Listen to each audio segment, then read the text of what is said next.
الحمد للہ رب العالمین والعاقبۃ للمتقین والصلاۃ والسلام علی سید الانبیاء والمرسلین.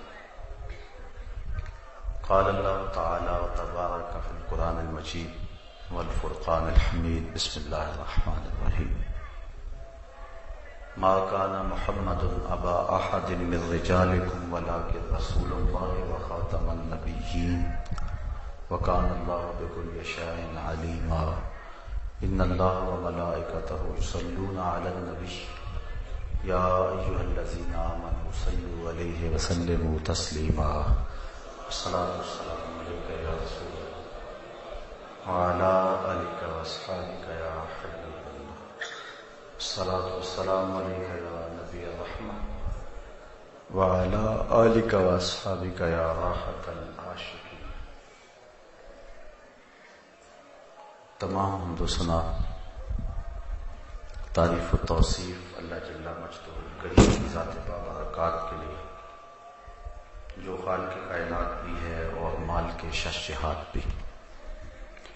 اللہ جل وعلا کی حمد و ثنا کے بعد حضور نبی اکرم شفیع امم رسول محتشم نبی مکرم، اللہ کے پیارے امت کے سہارے، رب کے محبوب، دانائے غیور، مالک رقاب امم، فخر عرب و عجم، والی کون و مکان، سیاہ لا مکان، سید انس و جان، سرور لالا رخاں، نیر تاباں، سرنشین مہوشاں، ماہ خوباں، شہنشاہ حسیناں، تتمہ دوراں، سر خیل زہرہ جمالاں، جلوائے صبح ازل، نور ذات لم یزل، باعث تکوین عالم، فخر آدم و بنی آدم، نیر بطحا، راستار ما اوہا، شاہد ما طغا، صاحب علم نشرا، معصوم آمنہ احمد مجتبیٰ،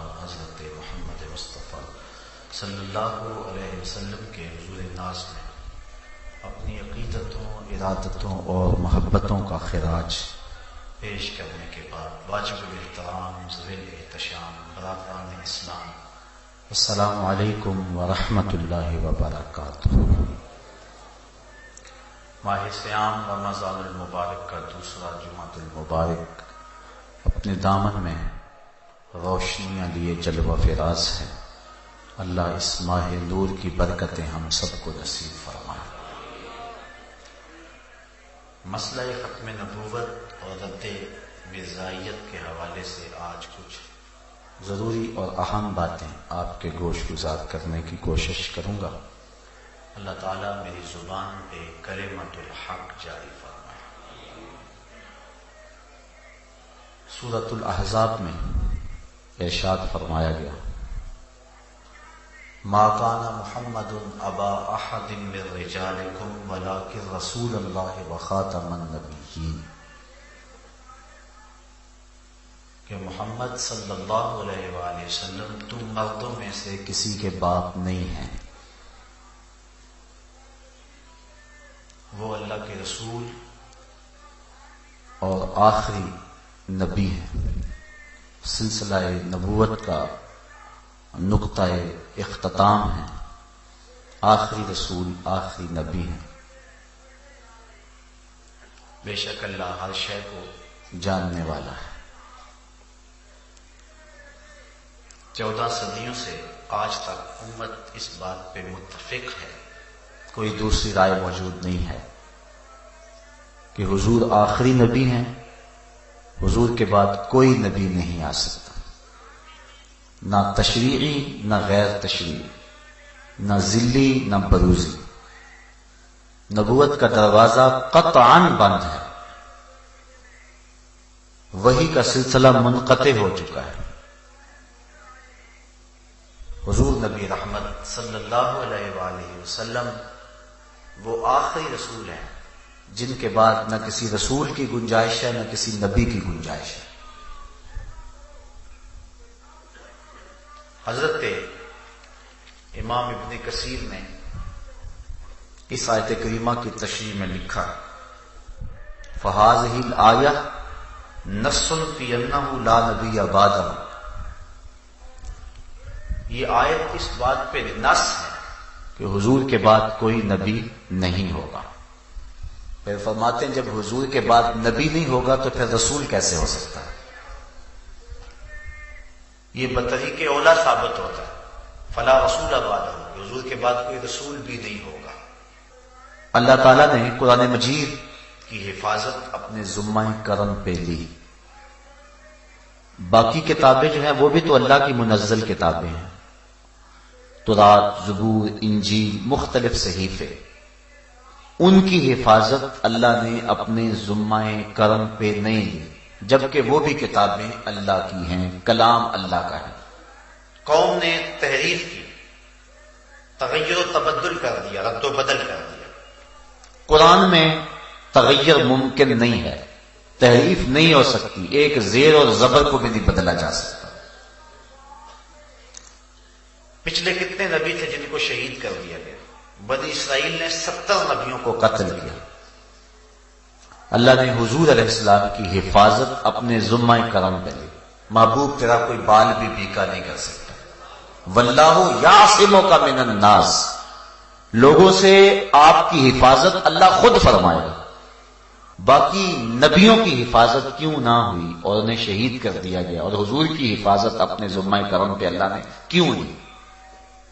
اس کا سادہ سا جواب ہے، کوئی نبی شہید کر دیا جاتا ہے، کوئی بات نہیں، نیا نبی آئے گا اور اللہ کے حکم اور پیغام کو لوگوں تک پہنچانے کا فریضہ ادا کرے گا. لیکن حضور کے بعد کوئی نبی نہیں ہے، اس لیے حضور کی حفاظت کی تاکہ یہ نبوت کے کام کا اتمام کرے. حضور کے بعد کوئی شریعت نہیں ہے، حضور کی شریعت کے بعد.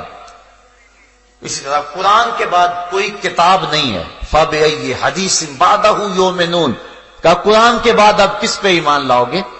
یہ آخری کتاب ہے. اس لیے اگر اس میں بھی تحریف راہ پا جاتی ہے تو لوگوں کے لیے ہدایت کے چشمے سوکھ جاتے ہیں. اس لیے قیامت تک یہ باقی رہے گی تاکہ ہدایت کے متلاشیوں کے لیے یہ نور روشنی بانٹتا رہے. اس لیے اللہ تعالیٰ نے اس کتاب کو قیامت تک کے لیے باقی رکھا، اور اس میں تحریف راہ نہیں پا سکتی کیونکہ کوئی اور کتاب ہی نہیں آئے گی. حضور علیہ السلام کی حفاظت کی کیونکہ کوئی اور رسول نہیں آئے گا. تو قرآن مجید کی حفاظت اللہ کا اپنے ذمہ کرم پہ لینا اور حضور علیہ السلام کی حفاظت اپنے ذمہ کرم پہ لینا، یہ ختم نبوت کی واضح اور بین دلیلیں ہیں. حضور نبی رحمت صلی اللہ علیہ وسلم نے ارشاد فرمایا کہ میری مثال ایسے ہے جس طرح کسی شخص نے کوئی خوبصورت عمارت بنائی، لوگ اس میں گھوم پھر کے دیکھتے ہیں تو اس کی خوبصورتی سے خوش ہوتے ہیں، لیکن ایک جگہ پر ایک اینٹ نہیں لگی ہوئی، اس کو دیکھ کر کے حیرت زدہ ہوتے ہیں کہ اتنی خوبصورت عمارت اور یہ اینٹ نہیں لگی ہوئی. فرمایا فَأَنَا اللَّابِنَةُ وَأَنَا خَاتَمُ النَّبِيِّينَ وَلَا نَبِيَّ بَعْدِي، میں کسر نبوت کی وہ آخری اینٹ ہوں اور میں خاتم النبیین ہوں، میرے بعد کوئی نبی نہیں آئے گا. تو کسر نبوت کی آخری اینٹ جس کے بعد کوئی گنجائش باقی نہیں رہ جاتی. جب مکمل ہو جائے، ٹائلیں لگ جائیں تو کوئی روڑا لے کر آ جائے کہ یہ روڑا میرا بھی لگاؤ، تو وہ محل میں بدصورتی پیدا کرے گا. محل کا مالک کبھی بھی اس میں کسی کے روڑے کو نہیں لگاتا. تو جب نبوت کا کسر مکمل ہو گیا تو کسی قادیان کے دجال کا روڑا اس کسر نبوت میں نہیں لگ سکتا. حضور نبی رحمت صلی اللہ علیہ وسلم نے فرمایا، حضرت جبیر رضی اللہ تعالیٰ عنہ سے روایت ہے، فرمایا اپنے اسماء گنوائے، میں حامد ہوں، میں احمد ہوں، میں کفر کو مٹانے والا ہوں. پھر فرمایا انا العاقب، میں عاقب ہوں. فرمایا والعاقب الذی لیس بعدہ نبی، عاقب وہ ہوتا ہے جس کے بعد کوئی نبی نہ ہو. تو حضور علیہ السلام آخری نبی ہیں، حضور کے بعد کوئی نبی نہیں ہے. حضرت ابو امامہ الباہلی رضی اللہ تعالی عنہ کو حضور نے فرمایا وَأَنَا آخِرُ الْأَنْبِيَاءِ وَأَنْتُمْ آخِرُ الْأُمَمِ، میں آخری نبی ہوں اور تم آخری امت ہو. میرے بعد نبی کوئی نہیں، تمہارے بعد امت کوئی نہیں. پس خدا برما شریعت ختم کر، اقبال کہتا ہے پس خدا برما شریعت ختم کر، بر رسول ما رسالت ختم کر. اس نے ہمارے اوپر شریعت کو ختم کر دیا اور ہمارے رسول پر رسالت کو ختم کر دیا. آخری آخری رسول ہے، اب کسی رسول کی کوئی گنجائش باقی نہیں رہتی ہے۔ حضرت ابو ذر رضی اللہ تعالی عنہ سے حضور نے ارشاد فرمایا، یا ابا ذر اول الانبیاء آدم و آخرهم محمد، ابو ذر سن لو، پہلا نبی حضرت آدم ہے اور آخری نبی محمد عربی صلی اللہ علیہ وسلم۔ تو حضور علیہ السلام نے نبوت کے دروازے کو بند کر دیا، بلکہ فرمایا لو کانا بعدی نبیا لکانا عمر، اگر میرے بعد کسی کے سر پہ نبوت کا تاج سجنا ہوتا تو وہ عمر بن خطاب کے سر پہ سجتا، لیکن چونکہ میرے بعد نبی کوئی نہیں لہذا وہ نبی نہیں ہے۔ حضور علیہ السلام کے فرزند حضرت ابراہیم علیہ السلام کا انتقال ہوا۔ حضرت ابراہیم جب وفات پا گئے تو حضور علیہ السلام سخت افسردہ تھے، پھر مدح کرتے ہوئے اپنے بیٹے کی فرمایا لو عاشا کان صدیقا نبیا، اگر میرا بیٹا ابراہیم زندہ رہتا تو اللہ کا سچا نبی ہوتا۔ اس کا مفہوم علماء نے یہ بیان فرمایا ہے کہ چونکہ نبوت کا سلسلہ باقی نہیں رہنا تھا اس لیے حضور علیہ السلام کا فرزند زندہ نہیں رہا، تاکہ باقی نبیوں کے فرزند نبی ہوئے ہیں۔ حضرت یعقوب علیہ السلام کے بیٹے حضرت یوسف نبی ہوئے، حضرت ابراہیم کے بیٹے حضرت اسحاق حضرت اسماعیل نبی ہوئے، حضرت اسحاق کے بیٹے حضرت یعقوب نبی ہوئے۔ تو پہلے نبیوں کے بیٹے نبی ہوتے رہے، حضور امام الانبیاء ہیں، حضور کا بیٹا ہوتا اور نبی نہ ہوتا تو یہ حضور کی شان کے مناسب نہیں تھا، اس لیے بیٹے کو وفات دے دی گئی۔ چونکہ نبوت کا دروازہ بند ہے لہذا بیٹا فوت ہو گیا، اور حضور فرمایا اگر وہ زندہ ہوتا تو سچا نبی ہوتا، لیکن چونکہ نبوت کا دروازہ بند ہے اس لیے ان کو زندگی نہیں دی گئی۔ جب نبوت کا دروازہ بند ہے اور حضور کے شہزادے کو زندگی نہیں دی گئی چونکہ نبوت کا دروازہ بند ہے، تو دجال قادیان کون ہے جو نبوت کا دروازہ کھول کے بیٹھ جائے؟ بلکہ ابتدائی زندگی کے اندر اس کی 1940 کے اندر پیدائش ہوتی ہے اور 1980 کے اندر یہ بات کہتا ہے۔ یہی مفہوم جو ختم نبوت کا ہے یہ خود بیان کرتا ہے اپنی یہ کتاب ازالہ اوہام کے صفحہ نمبر 576 جلد نمبر 2 میں لکھتا ہے، وہ وعدہ کر چکا ہے کہ بعد حضرت کے کوئی رسول نہ بھیجا جائے، یعنی حضور کے بعد کوئی رسول نہیں ہے، یہ اللہ نے وعدہ کیا ہے۔ اور پھر خود کہتا ہے انا خاتم الاولیاء لا ولی بعد، میں آخری ولی ہوں، میرے بعد ولی کوئی نہیں۔ یہ اس نے من گھڑت وہی گڑی، نبی تو ہو نہیں سکتا حضور کے بعد، اور وہ یہ کہہ چکا ہے، اقرار کر چکا ہے، کہتا چلو ولی ہو سکتا ہے، میں آخری ولی ہوں، میرے بعد کوئی ولی نہیں ہو سکتا۔ آسمانی فیصلہ نامی یہ کتاب میں لکھتا ہے، اے مسلمانوں کی ذریت کہلانے والوں، دشمن قرآن مت بنو اور خاتم النبیین کے بعد سلسلہ نبوت جاری نہ کرو۔ یہ خود اقرار کرتا ہے، خود بات کرتا ہے، اور پھر ایک وقت آتا ہے 1901 کے اندر خود نبی بن بیٹھتا ہے اور کہتا ہے سچا خدا وہ ہے جس نے قادیان میں اپنا رسول بھیجا۔ ایک جگہ پہ کہتا ہے کہ جو جھوٹا شخص ہوتا ہے اس کے کلام میں تناقض ضرور ہوگا، پہلے کچھ کہے گا بعد میں کچھ کہے گا، خود ہی کہتا ہے کہ جھوٹے شخص کے کلام میں تناقض ضرور ہوتا ہے۔ پہلے کہتا ہے کہ مسلمانوں کی ذریت کہلانے والوں، دشمن قرآن نہ بنو اور خاتم النبیین کے بعد سلسلہ نبوت جاری نہ کرو، اور پھر خود کہتا ہے سچا خدا وہ ہے جس نے قادیان میں رسول بھیجا، اور خود کہتا ہے کہ جو جھوٹا ہوگا اس کے کلام میں تناقض ضرور ہوگا، لہذا پہلے کچھ کہہ رہا ہے پھر اس کے برعکس کہہ رہا ہے، اور یہ کلام کا تناقض ہے، اور یہ اس کے جھوٹا ہونے کے لیے کافی ہے، وہ اپنے فتوے کی خود ہی ضد میں آ گیا، خود کہہ کے خود اس کے اندر پھنس رہا ہے۔ تو یہ 14 صدیوں سے امت کا طے شدہ اور متفقہ فیصلہ ہے کہ حضور کے بعد کوئی نبی، کوئی رسول، کوئی پیغمبر نہیں آ سکتا ہے۔ 2 اشخاص نے حضور کے دور میں اعلان نبوت کیا، ایک اسود انسی نے اور ایک مسلمہ کذاب نے۔ اسود انسی یمن کا رہنے والا تھا، اس نے اعلان نبوت کر دیا کہ میں بھی نبی ہوں۔ تو حضرت زریب بن کلیب رضی اللہ تعالی عنہ ایک صحابی تھے، تو ان کو کہنے لگا کہ میری نبوت کا اقرار کرو، وہ کہنے لگے میں نہیں کرتا، تیری جھوٹی نبوت کا میں انکار کرتا ہوں، ڈنکے کی چوٹ پہ انکار کرتا ہوں۔ اس نے حضرت زریب بن کلیب کو پکڑ کے جلتی ہوئی آگ میں ڈال دیا، اللہ نے حضرت زریب بن کلیب کے ایک بال کو بھی جلنے نہیں دیا۔ اور جب یہ خبر پہنچی تو حضور نے صحابہ کو بتایا تو حضرت عمر فاروق رضی اللہ تعالیٰ عنہ عرض کرنے لگے اللہ کا شکر ہے جس نے امت محمدیہ میں ایسا شخص پیدا کیا ہے جس کو حضرت ابراہیم علیہ السلام کی طرح آگ نے نہیں چھوا ہے۔ پھر حضرت فیروز نامی ایک صحابی نے اس کا کام تمام کر دیا اور 3-4 مہینوں کے اندر اندر ہی وہ اپنے انجام کو پہنچ گیا۔ دوسرا شخص جس نے حضور کے دور میں اعلان نبوت کیا وہ تھا مسیلمہ کذاب۔ اس نے اعلان نبوت کر دیا بلکہ حضور کے پاس بہت سارے لوگ لے کر آیا، کہنے لگا کہ آپ میرے ساتھ وعدہ کریں کہ آپ کے بعد میں خلیفہ بنوں گا آپ کا، تو میں آپ کو مان لیتا ہوں۔ حضرت ابو ہریرہ رضی اللہ تعالی عنہ یا حضرت ابن عباس رضی اللہ تعالی عنہ سے روایت ہے، فرماتے حضور تشریف لائے، حضور کے ہاتھ میں کھجور کی ٹہنی کا ایک ٹکڑا تھا اور حضور فرمایا تو خلافت کی بات کرتا ہے، میں تجھے سوکھی ہوئی شاخ بھی دینے کو تیار نہیں ہوں، اور فرمایا تو ہلاک ہو، اور پھر ایسا ہی ہوا۔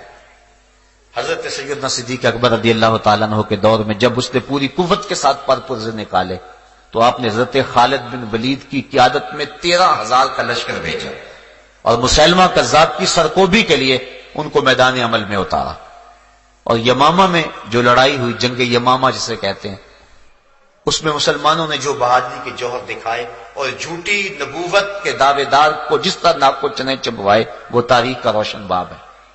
آپ اسلامی تاریخ دیکھیں، حضور علیہ السلام نے جتنی بھی جنگیں لڑی ہیں ساری جنگوں میں کل 212 لوگ شہید ہوئے مسلمانوں کی طرف سے۔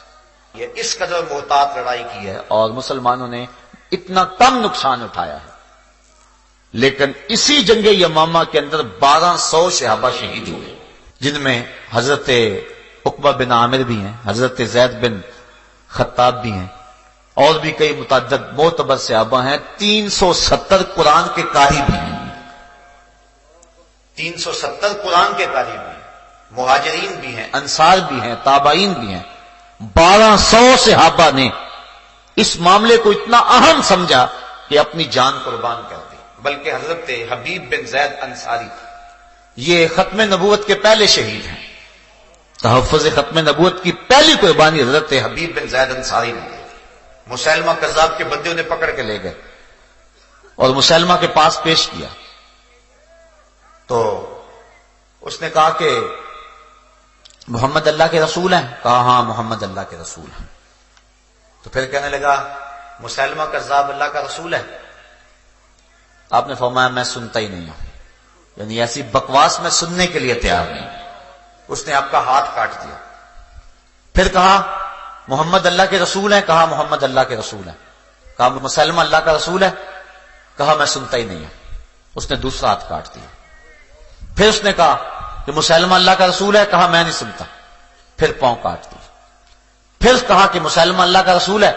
آپ نے کہا میں سننا نہیں چاہتا۔ دوسرا پاؤں کاٹ دیا۔ اس طرح ایک ایک عضو بدن کاٹتا رہا، لیکن حضرت حبیب بن زید انصاری کہتے رہے کہ میں تیری جھوٹی نبوت کا کبھی بھی قرار نہیں کر سکتا۔ ٹکڑے ٹکڑے ہو گئے لیکن حضور کی ختم نبوت کی حفاظت فرمائی۔ یہ پہلے شہید ہیں ختم نبوت کے، جن کو دردناک طریقے سے شہید کیا گیا۔ حضرت عبداللہ بن مخرمہ رضی اللہ تعالی عنہ یہ بھی جنگ یمامہ کے شہید ہیں، ختم نبوت پہ اپنی جان وارنے والے۔ اللہ اکبر۔ انہوں نے اللہ سے یہ عرض کی تھی کہ مالک اتنی دیر تک مجھے شہادت نہ دینا جب تک میرے جوڑ پہ زخم نہ آ جائے، اس راستے میں لڑتے ہوئے ہر جوڑ پہ جب تک زخم نہ آئے مجھے شہادت نہ دینا۔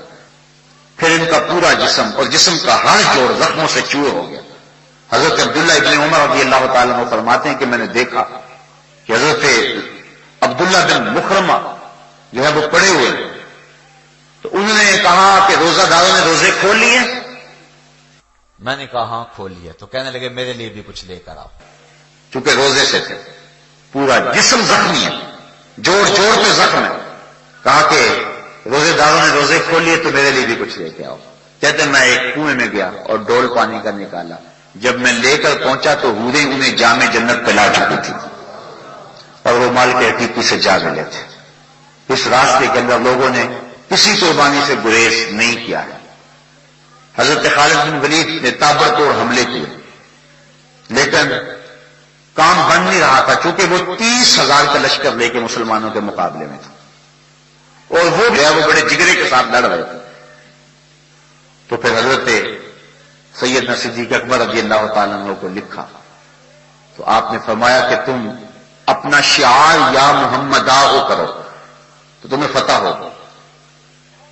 البدایہ والنہایہ کے لفظ کہ پھر مسلمان اس دن جب نعرہ مارتے تھے تو یہ نعرہ مارتے تھے یا محمدہ ہو، وکانا شعار المسلمین یومئذ یا محمدہ ہو، اس دن مسلمانوں کا شعار اور مسلمانوں کا نعرہ ہی یا محمد تھا۔ اتنا جوش پیدا ہوا کہ مسیلمہ کذاب کے ٹکڑے ٹکڑے کر کے رکھ دیے۔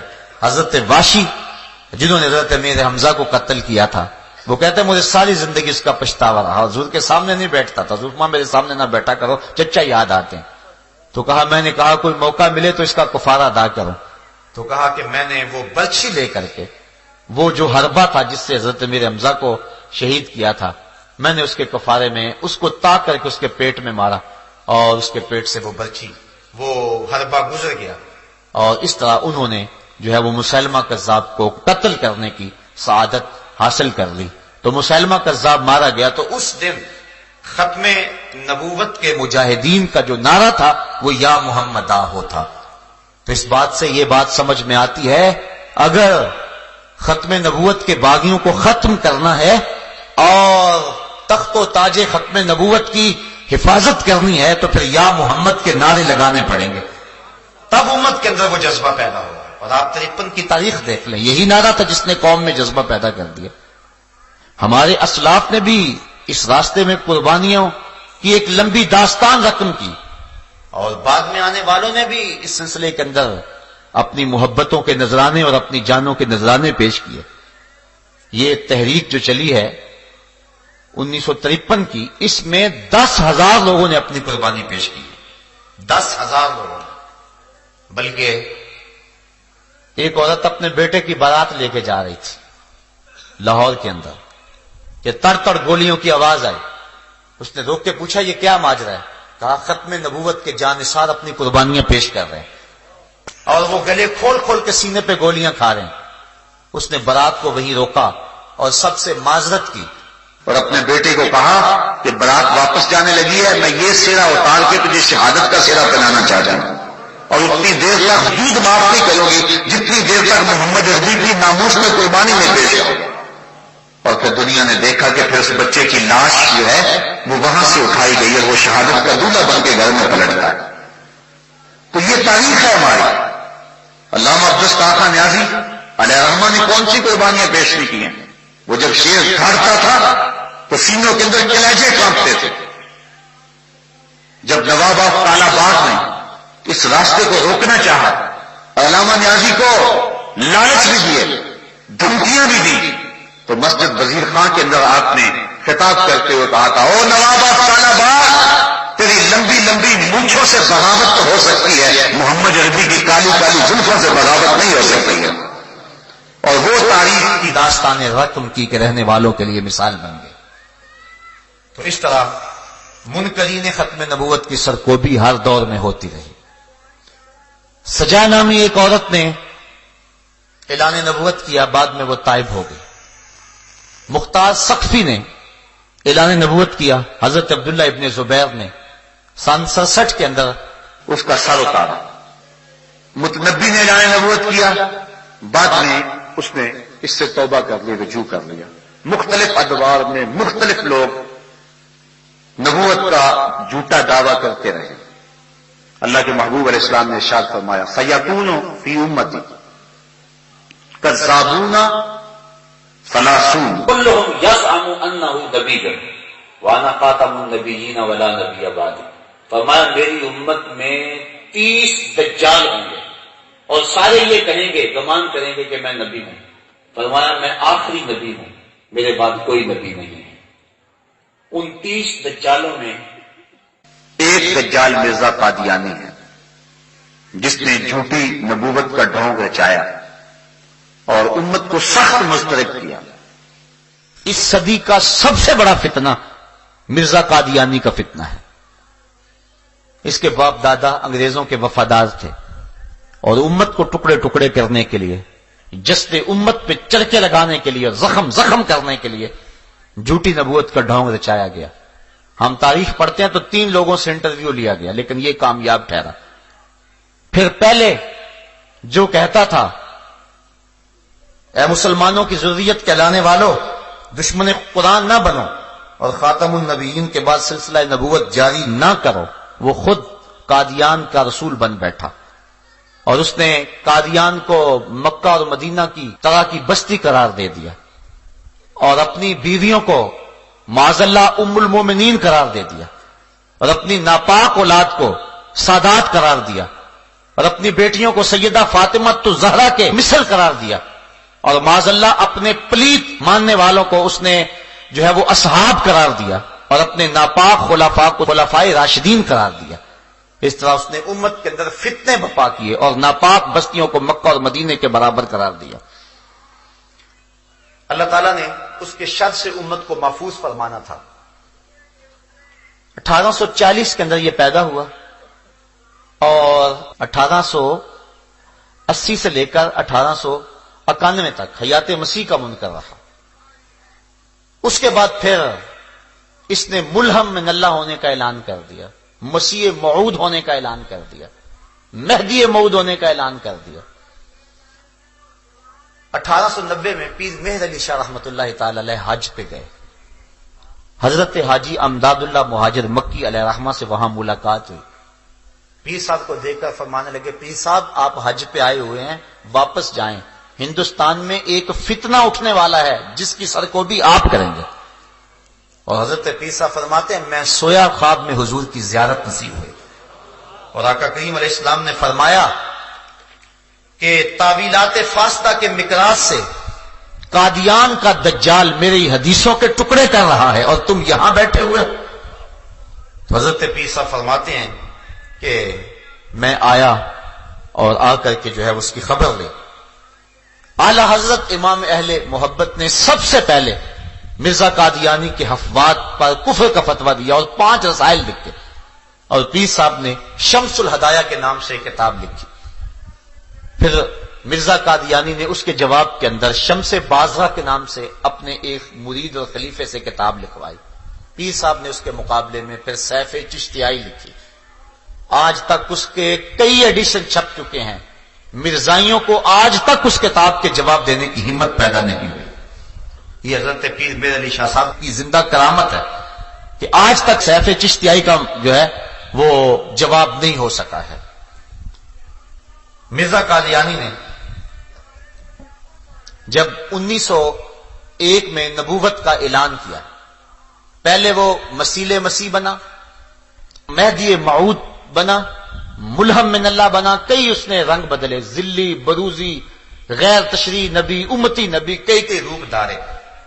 پھر اس کے بعد باقاعدہ طور پہ اس نے 1901 کے اندر باقاعدہ نبوت کا اعلان کر دیا اور کہہ دیا کہ میں خاتم النبیین ہوں، بلکہ اپنے آپ کو رحمت للعالمین کہہ دیا، بلکہ یہ کہا کہ انا آتینا کل کوثر یہ میرے اوپر اتری ہے اور معراج پہ میں گیا ہوں اور یہ آیت میرے حق میں نازل ہوئی ہے. طرح طرح کی حفوات اس نے بکنا شروع کر دی. وہی شخص جو پہلے کہتا تھا کہ اے مسلمانوں دشمن قرآن نہ بنو اور قرآن کا مقابلہ نہ کرو، نبوت کا دروازہ نہ کھولو، اب خود ہی کھول کے بیٹھ گیا اور خود کہا کہ جس کے کلام میں تناقض ہوگا وہ جھوٹا ہوگا اور اپنے جھوٹ کو خود ہی اپنے عمل سے ثابت کر رہا ہے. تو علماء نے جو ہے وہ اس کا مقابلہ کیا. یہ روز کوئی نہ کوئی بات بکنے لگا اور 72 کتابیں اس نے اس عرصے میں لکھی اور کہنے لگا میرے اوپر وہی آسمان کی بارش کی طرح برستی ہے، کبھی اردو میں کبھی انگلش میں. وہ ٹیچی ٹیچی ایک فرشتہ اس نے مقرر کیا ہوا تھا، پتہ نہیں وہ کون تھا، وہ آ کے اس کو وہی دے جایا کرتا تھا اور الٹی سیدھی ٹیڑھی میڑھی باتیں جو ہیں وہ وہی کے نام سے افوات بکا کرتا تھا.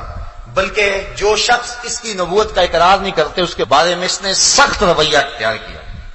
وہ کہتا ہے کہ کنجریوں کے بچوں کے بغیر جن کے دلوں پر اللہ نے مہر لگا دی باقی سب میری نبوت پہ ایمان لا چکے. آئینہ کمالات میں اس نے لکھا. پھر اس کے بعد نجم الہدا کے صفحہ نمبر 10 پہ لکھا دشمن ہمارے بیابانوں کے خنزیر ہو گئے اور عورتیں ان کی کتیوں سے بڑھ گئیں. پھر اس بدبخت نے ازالہ اوہام کے اندر لکھا ان لوگوں نے چوروں، قزاقوں اور حرامیوں کی طرح اپنے مسلم گورنمنٹ پر حملہ کر دیا تھا۔ یہ وہ بدبخت شخص ہے کہ جس نے امت کو گالیاں بکی، اور جو اس کی جھوٹی نبوت کو نہیں مانتا تھا وہ شخص اس کے لیے گردن زدنی ٹھہرا، اور اس کو اس نے خنزیر، ولد الحرام، زنا کی اولاد اور عورتوں کو کتیوں سے بدتر قرار دیا، جبکہ یہ سب کچھ خود تھا اور اس کی اولاد و ذریت خود تھی۔ مسلمان کبھی بھی ایسے پلیت شخص کو نہیں مان سکتے۔ حضرت امام اعظم امام ابو حنیفہ نے فتویٰ دیا کہ جو شخص یہ دعویٰ کرے کہ میں نبی ہوں، فرمایا وہ شخص کافر ہے، جو اسے مانے وہ بھی کافر ہے۔ من شکا فی کفر ہی و عذاب ہی فقد کافرا، جو اس کے کفر میں شک کرے وہ بھی کافر ہے۔ اور جو شخص ایسے مفتری، کذاب اور دجال سے معجزہ طلب کرے وہ بھی کافر ہے۔ اسے معجزہ بھی طلب نہیں کرنا چاہیے، وہ جھوٹا، بالکل جھوٹا، حضور کے بعد کوئی نبی نہیں آ سکتا ہے۔ تو اس نے یہاں تک بکا کہ جو مجھے نہیں مانتا وہ کتا ہے اور خنزیر ہے اور ولد الحرام ہے۔ اور ایک موقع پہ کہتا ہے میری زبان زیب نہیں دیتی کہ کسی کو گالیاں دوں، اور خود ہی یہ گالیاں بکتا چلا جا رہا ہے۔ اس نے ازواج رسول کی توہین کی، حضور کی شہزادیوں کی توہین کی، اللہ کے رسول اور نبیوں کی توہین کی، سارے ولیوں کی توہین کی، جمی مسلمانوں کی توہین کی، اور عذاب میں مبتلا ہوا، سینکڑوں بیماریوں کے اندر مبتلا تھا، ایک پل سے چین نہیں ملتا تھا۔ حضرت پیر میر علی شاہ صاحب کو چیلنج دیا، اس کا خیال تھا گوشہ نشین بزرگ ہیں، کب میرے چیلنج پہ لبیک کہیں گے، میری حفوات کو اور میری بکواس کو کب اہمیت دیں گے۔ لیکن حضور کی ختم نبوت کا مسئلہ تھا، وہ حجرے سے باہر نکل آئے۔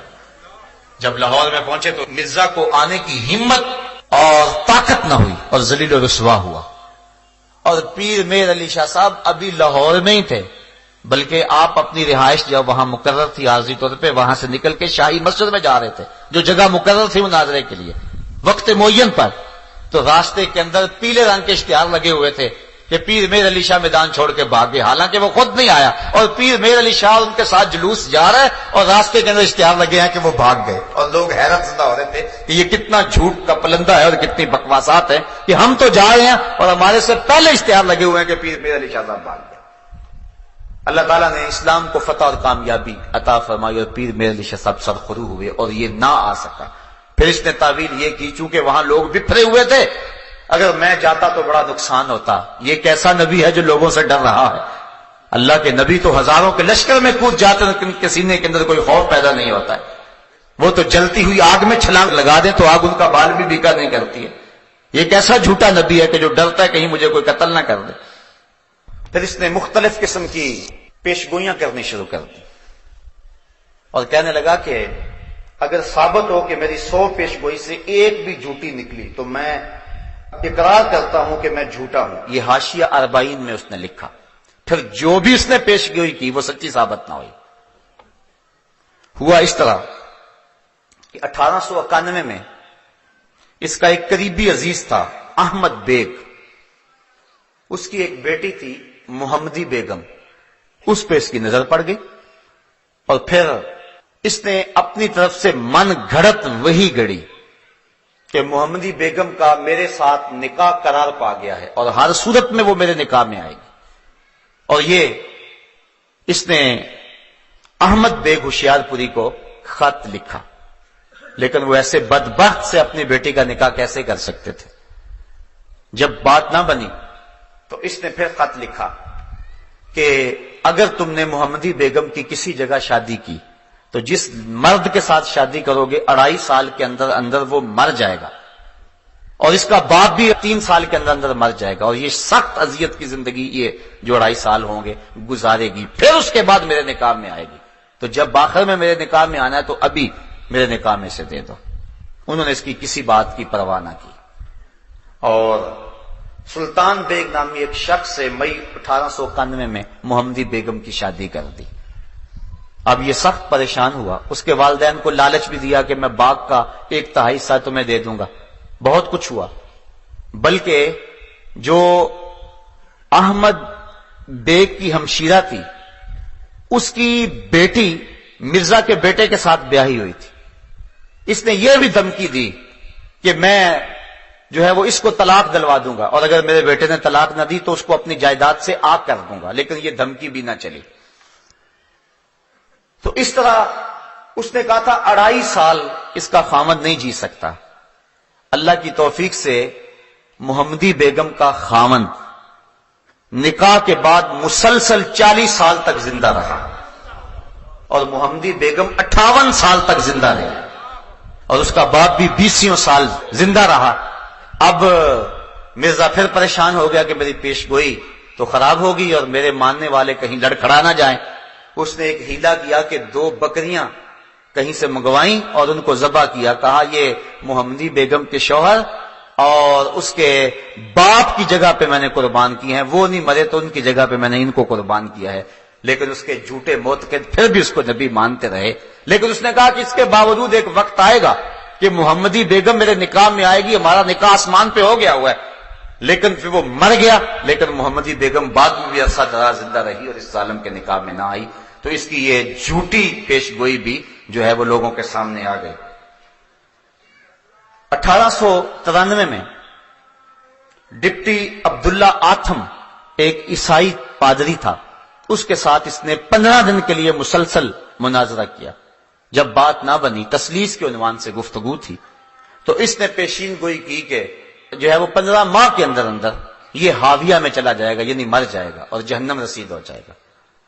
پھر اس کے بعد دن گنے جانے لگے، جب صرف 14 دن رہ گئے تو اس نے منشی رستم کو خط لکھا جو اس کا معتقد خاص تھا کہ ڈپٹی آتھم فیروز پور میں موجود ہے اور ابھی تندرست طرح سے ہوا بھی کچھ نہیں، تو کہیں ایسا نہ ہو کہ ہماری جو پیشین گوئی ہے وہ خراب ہو جائے اور لوگ تماشا اڑائیں اور عیسائی خوش ہوں، تم دعا کرو کہ پیش گوئی پوری ہو جائے۔ نبی ترلے کر رہا ہے امتی سے کہ تم دعا کرو۔ کتنا بدبخت نبی ہے، جھوٹا نبی، کذاب نبی، دجال نبی۔ پھر اس کے بعد بات نہ بنی، صرف 1 دن رہ گیا اور آتھم عیسائی پادری اچھا بھلا پھر رہا ہے، تو پھر اس نے عبداللہ سنوری اور میاں حامد علی کو چنے دیے۔ رات کو گھبرایا ہوا تھا مرزا، کہنے لگا 1 دن رہ گیا، اگر نہ مرا تو بڑی پریشانی ہوگی، ہماری جماعت کے لوگ ہم سے ٹوٹ جائیں گے۔ تو اس نے جو ہے وہ اس کو چنے دیے، کہا کہ ان کے اوپر فلاں فلاں پڑھو اور رات کی تاریکی میں شمال جانب قادیان سے ایک اندھا کنواں ہے اس کے اندر پھینک آؤ، اور واپس پلٹ کے نہیں دیکھنا، بلکہ خود بھی گیا اور واپس دوڑ لگا دی، اور اگلے دن منتظر رہے کہ آتھم مر جائے، لیکن آتھم نہ مرا۔ 6 ستمبر 1894 کے اندر انہوں نے بڑے بڑے اشتہار چسپاں کیے اور جس کے اندر مرزے کو جھوٹا بتایا گیا، تو وہ تو نہ مرا، الٹا یہ ہو گیا کہ کئی مسلمان جو ہیں وہ عیسائی ہو گئے، بالخصوص جنہوں نے وہ مناظرہ رکھا ہوا تھا وہ 3 لوگ جو ہیں وہ عیسائی ہو گئے۔ اس طرح اس نے جو ہے وہ اسلام کو بھی رسوا کیا اور خود بھی رسوا ہوا۔ پھر اس نے ایک نئی پیش گوئی گھڑی، کہنے لگا کہ 1887 کے اندر میرے ہاں ایک بیٹا پیدا ہوگا جو بڑا متبرک اور بابرکت ہوگا، اور اس کی بڑے فضائل بیان کیے۔ لیکن پھر 1887 کے اندر بیٹے کی بجائے بیٹی پیدا ہو گئی، اب پریشان ہو گیا۔ پھر اس کے بعد کہنے لگا میں نے یہ نہیں کہا تھا کہ ابھی پیدا ہوگا، 9 سال کے اندر اندر پیدا ہو سکتا ہے۔ پھر بیٹا پیدا ہوا 1887 کے اندر، نام اس کا بشیر احمد رکھا، لیکن وہ صرف 1 سال کے بعد مر گیا۔ پھر لوگ پریشان ہوئے تو کہنے لگا کہ لازمی نہیں کہ یہ بیٹا ہے، میری مراد کوئی اور بیٹا تھا۔ پھر اس کے بعد 1899 میں ایک بچہ پیدا ہوا اس واقعہ کے 12-13 سال بعد، اور پھر اس پر بڑی خوشی منائی گئی، اس کا نام مبارک رکھا گیا، اور اس طرح کہا گیا کہ یہ وہی بیٹا ہے جس سے بڑی برکتیں ظاہر ہوں گی۔ اللہ کا کرنا ہوا 1907 کے اندر وہ بچہ بخار میں مبتلا ہو گیا، 9 دن تک مسلسل بخار رہا۔ اب اس کے بارے میں بڑی پیشگوئیاں کی ہوئی تھی، اب وہ قریب المرگ ہو گیا۔ حکیم نور الدین کو بلوایا گیا جو اس کا بعد میں خلیفہ بھی بنا، تو مرزا نے دیکھا تو اس کی چونکہ نبض ٹھنڈی ہو گئی تھی تو جسم کی گرمی کم ہو گئی، تو اتنی دیر تک حکیم نور الدین آ گیا، اس نے نئی وحی گھڑ لی، کہنے لگا کہ مجھے ابھی ابھی وحی آئی ہے کہ مبارک کا بخار اتر گیا۔ تو حکیم نور الدین نے آگے بڑھ کے جب نبض پہ ہاتھ رکھا تو نبض اتر چکی تھی، کہنے لگا حضرت یہ تو جا رہا ہے، رخصت ہو رہا ہے، آپ جلدی سے کستوری لائیں۔ وہ کستوری لینے گئے تو ابھی وہ دروازہ کھول ہی رہے تھے، تالا کھول ہی رہے تھے کہ بڑی حسرت سے حکیم نور الدین نے کہا کہ حضرت اس کی تو روح پرواز کر گئی ہے۔ اس نے ابھی بیچارے نے وہی گڑی تھی کہ ابھی میں نے دیکھا ہے کہ 9 دن کے بعد اس کا بخار ٹوٹ گیا، حالانکہ وہ بخار نہیں ٹوٹا تھا، اس کی جو ہے وہ روح نکل گئی تھی جس کی وجہ سے وہ اس کا جسم ٹھنڈا پڑ رہا تھا۔ تو اس نے کہا بخار اتر گیا۔ حکیم نور الدین نے بانڈا پھوڑ دیا، کہا بخار نہیں اترا، بیچارہ ویسے ہی مر گیا۔ تو اس طرح اس کی یہ پیشین گوئی بھی جو ہے وہ خراب ہو گئی، وہ ذلیل الرسوا ہو گیا۔ پھر اس نے ایک اور پیشین گوئی کی، کہا میں 80 سال یا 80 سال سے زیادہ عمر جیوں گا، یہ اس نے آرزو کی، اور جب مروں گا یا مکے میں مروں گا یا مدینے میں مروں گا۔ لیکن پھر 26 مئی 1908 کو برانڈ رٹ روڈ لاہور احمدیہ بلڈنگ کے اندر لیٹرین کے اندر انتہائی ذلت کی موت مرا، اور 69 سال کی عمر میں مرا، جبکہ اس نے 80 سال سے زائد عمر کی پیشین گوئی کی تھی۔ کم از کم 11 سال اپنی پیشین گوئی سے پہلے ہی مر گیا۔ نہ مکے میں موت آئی نہ مدینے میں موت آئی، ایسے پلیتوں کو مدینے میں موت تو نہیں آیا کرتی تھی۔ باتھ روم کے اندر جو ہے وہ اسے موت آئی۔ جب پیدا ہوا، خود اس کا بیان ہے مرزا قادیانی کا، کہتا ہے کہ میرے ساتھ ایک لڑکی پیدا ہوئی جس کا نام جنت تھا، وہ میرے سے پہلے پیدا ہوئی اور میرا سر اس کی ٹانگوں میں تھا، ذلیل ہو کے پیدا ہوا اور مرا بھی تو ذلیل ہو کے۔ اس طرح جھوٹی نبوت کا یہ دعوے دار ذلیل و رسوا ہو کر جہانی ہو گیا اور اس دنیا سے چلا گیا، اور ذلت اور کمینگی کی زندگی بسر کر کے جو ہے، لیکن امت کے ایک بہت سارے طبقے کو اذیت میں مبتلا کر گیا اور ان کو دکھ دے گیا، ساتھ کتنے لوگوں کا ایمان خراب ہو گیا۔ 102 سال ہو گئے اس ظالم کو مرے ہوئے، لیکن اس کے باوجود بھی آج ہزاروں کی تعداد کے اندر اس جو ہے وہ ٹیڑے میڑے دین کو، جس کی کوئی ٹانگ اور کوئی ہاتھ اور کوئی پیر ہی نہیں ہے، اس کو ماننے والوں کی ایک تعداد ہے۔ اصل بات یہ ہے کہ جہاد کو ختم کرنے کے لیے اور انگریز کی وفاداری کے لیے، اس کی حکومت کے استحکام کے لیے یہ سارا ڈرامہ رچایا گیا تھا، اور پھر وہ اپنے آقاؤں کی گود میں جا بیٹھا۔ مرزا طاہر بھی، مرزا مسرور بھی، سارے جو ہے وہ ان کی گود میں بیٹھے اور ان کی ایٹ پہ یہ پل رہے ہیں، اور آج بھی لوگوں کو دولت اور بیرون ملک کا لالچ دے کر کے وہ اسلام اور دین سے منحرف کرتے ہیں۔ ایک محتاط اندازے کے مطابق پاکستان کے اندر 1 سال کے اندر 10,000 لوگ مرزئی ہو جاتے ہیں، جو بیرون ملک کے چکر کے اندر اپنے آپ کو مرزئی لکھ دیتے ہیں۔ مرزئی ختم نبوت کا باغی ہے، مرزئی رسول اللہ کا دشمن ہے۔ کل قیامت کے دن کیا جواب دیں گے رسول کریم کے سامنے کہ چند ٹگوں کے لیے اپنے آپ کو مرزئی لکھ دیے۔ بعض لوگ کہتے ہیں چلو جی ہم جا لیں پھر اس کے بعد صحیح ہو لیں گے۔ یہ گکھڑ میں ایسا واقعہ ہوا، 4-5 سال ہوئے، ایک شخص نے مرزئی لکھا، پھر مہلت نہ ملی، موت آ گئی، پھر مسلمانوں نے قبرستان سے بھی نکال کے باہر پھینک دیا، نہ خدا ہی ملا نہ وصال سنم، نہ ادھر کے رہے نہ ادھر کے رہے۔ دنیا پہ بھی رسوائی اور آخرت کا بھی عذاب علیم۔ صاحبوں کبھی بھی ٹگوں پہ، پیسوں پہ، دولت پہ، اقتدار پہ اپنے ایمان جیسی متاع عزیز کا سودا نہ کرو۔ سب سے قیمتی متاع ہمارا ایمان ہے۔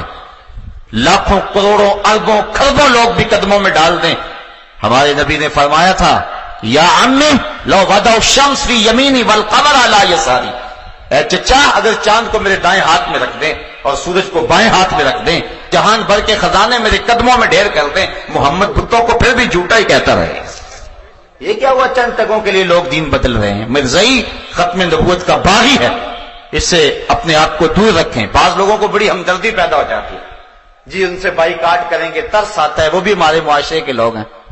تمہیں دھوپ میں جلتے بلتے بچوں پہ ترس نہیں آتا جو بسوں میں پانی بیچ رہے ہیں اور کنڈکٹروں کے دھکے کھا رہے ہیں؟ ان 8 اور 10 سال کے بچوں پہ جو ہوٹلوں پہ برتن مانج رہے ہیں، کبھی ان پہ ترس نہیں آیا؟ ہوٹلوں کے پچھواڑے پہ جو سر جھکائے لائنوں میں بچہ کھچا لینے کے لیے کھڑے ہوئے، کبھی ان پہ ترس نہیں آیا تمہیں شاتمان رسول اور ختم نبوت کے باغیوں پہ ترس آتا ہے؟ ایک شخص نے حضرت عائشہ رضی اللہ تعالیٰ عنہ کی توہین کی، رات کو خواب میں حضور کو دیکھا، آقا نے رخ پھیر لیا، حضور فرمایا میری زوجہ کے بارے بات ہو اور تو کوئی بات ہی نہ کرے؟ کہنے لگا ما قدر، تو میرے میں طاقت نہیں تھی، میں کمزور تھا، بات نہیں کر سکا۔ فَأَوْمَا إِلَى سَبَابِهِ وَالْوُسْطَى، حضور نے اس انگلی اور اس انگلی سے اشارہ اس کی آنکھوں کی طرف کیا، إِلَى عَيْنَيْهِ فَلَمَّا اسْتَيْقَظَ فَهُوَ أَعْمَى، جب صبح اٹھا تو اندھا ہو چکا تھا۔ کہ میری زوجہ کے بارے میں کوئی بد زبان منہ کھولے تو اس کتے کی زبان کھینچ کیوں نہیں دی ہے؟ تو آج ختم نبوت کے باغی بھونک رہے ہیں اور رسول کریم کو سری گالیاں دیتے ہیں اور صحابہ رضوان اللہ علیہ مجمعین کو سری گالیاں دیتے ہیں. وہ اپنی ناپاک اور اپنی گندی اولاد کو حضور کی اولاد کے مشابہ قرار دیتے ہیں. ان کی حفوات سے اپنے آپ کو بچائیں اور اپنے ایمان کی حفاظت کریں. اور اگر کسی محلے بستی میں اگر کوئی ایسا شخص ہے اس سے قطعاً بائیکاٹ کریں. کل قیامت کے دن تمہیں رسول اللہ اپنی رضا اور اپنی مرضی کا نور نصیب فرمائیں گے. اور اگر تم کسی مرزائی سے تعلق رکھو گے تو گنبد خضرا میں حضور کا دل دکھے گا کہ وہ تو ڈاکہ ڈالنے والے ہیں قصے نبوت پہ، تم ان کو اپنی باہوں میں لے رہے ہو. مسلمانوں کو غیرت کا درس دیا ہے اور غیرت کا سبق سکھایا ہے. صاحبو آؤ اپنی زندگی کو اچھائی کا حسن دے لیں اور اپنے ایمان کی پوری طرح سے حفاظت کریں. وآخر دعوانا ان الحمدللہ رب العالمین. آفاق کے ہر ہر گوشے میں قرآن سنا کر دم لینا، اب رکنا نہیں، اب تھمنا نہیں، فردوس میں جا کر دم لینا.